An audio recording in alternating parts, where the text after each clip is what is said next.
Hello everyone. তো এই দিন ছিল মহালয়া আর তখন বাজে প্রায় 4:30। আর আমরা ভোর ভোর উঠে রেডি হয়ে নিয়েছিলাম।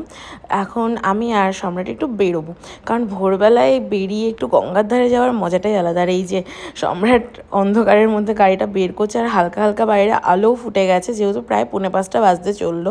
আর আমরা এবার বেরিয়ে পড়েছিলাম। আর দেখো কি কুয়াশা, মানে এখনই এত সুন্দর কুয়াশা, প্লাস এত সুন্দর একটা মেঘলা ওয়েদার, মানে খুব সুন্দর লাগছিলো। আর একটা হালকা ঠান্ডা ঠান্ডা ব্যাপার ছিল। তো যাই হোক, দুজন মিলে বেরিয়েছিলাম। সেরকম কোনো ডেস্টিনেশন ছিল না, তো ভেবেছিলাম গঙ্গার দিকে যাব, কিন্তু আবার এটাও ভাবছিলাম ভিড়ও হতে পারে।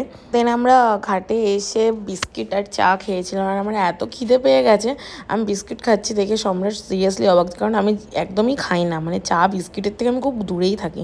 তারপর আমরা চলে গেছিলাম একটু কালনাঘাটে। আর আমরা জেটিতে উঠেছিলাম এই কারণে, কারণ নিচে সবাই তর্পণ করছিল আর এত ভিড় ছিল। তো আমার মনে হলো তারা যেহেতু ঠাকুরের একটা প্রার্থনা করছে, তো আমার মনে হয় না, আমরা যেহেতু স্নান করে আসিনি, তো সেখানে যাওয়াটা ঠিক হবে।